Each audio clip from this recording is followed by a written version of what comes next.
ant keepers, and welcome back to another episode of My Antics. In this week's video, we're going to be talking about some very interesting and popular species among the ants community. Harvester ants and the ferocious trapjaw ants. We're going to be talking about the basic care that you need for these species and exactly how you can make your queens at home bloom into a mature colony for the months to come. Let's get into exactly what we need to do to turn your queen into a success.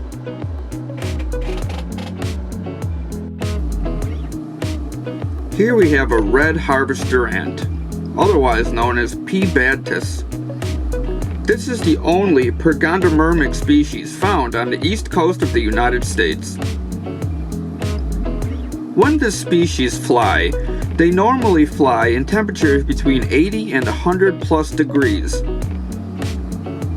After a queen becomes fertile, she will rip off her wings and start looking in sandy or rocky environments to start digging her nest.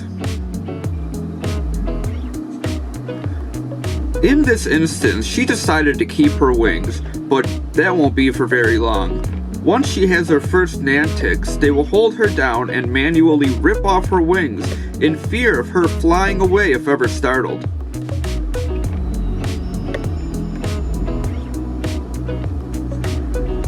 Caring for this species is actually quite easy and followed by the same guidelines as any other queen.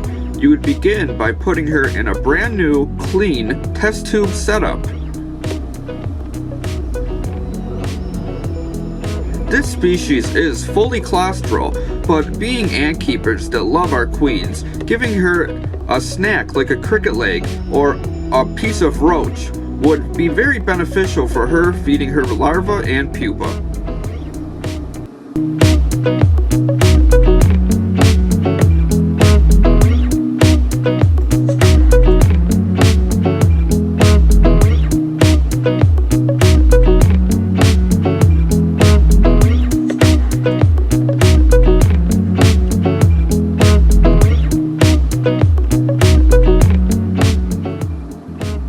Due to the hot heat of the southern part of the United States, her egg-to-worker ratio can be as quick as 1 to 2 months.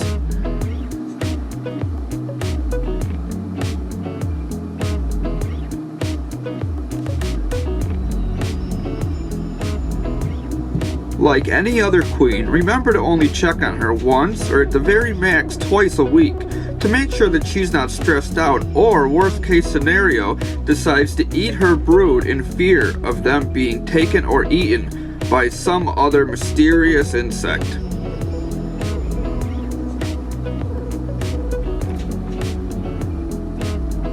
I find that all of the harvester species are magnificently beautiful, and I highly recommend them to any new or experienced ant keepers for a wonderful addition to their collection.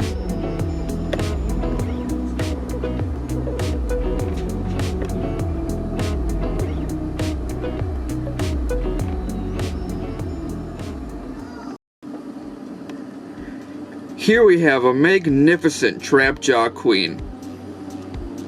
Trapjaw ants are well known for their large mandibles that can lock back at 180 degrees. These ants have sensory hairs found on the inside of their mandibles, and if they are touched, their jaws will snap shut with 300 times their own weight and force, close to 143 miles per hour. These queens are semi-claustral and do need food offerings before their first workers, along with honey offerings.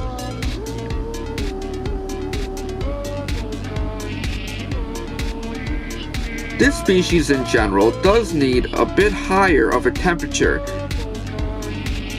I would highly recommend temperatures between 80 and 90 degrees, for that's what their natural environment normally has.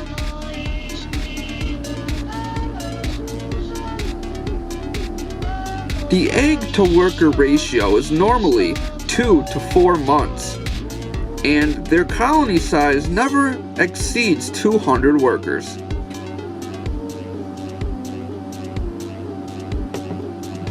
Keep keeping a trapjaw species in general is extremely hard, and I only recommend it to ant keepers that have many years under their belt or a very active, supportive community to have your back when you have questions or need advice.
Ant keeping in general is a lot more than meets the eye.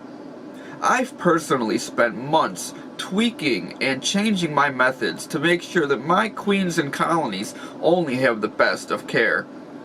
Another huge part to my success is having an active community full of experienced ant keepers that I can get information and advice from, along with a different perspective of the issues that I face. Today we took a look at a harvester queen and a trapjaw queen, and for the long run I think they're both worth adding to your collection.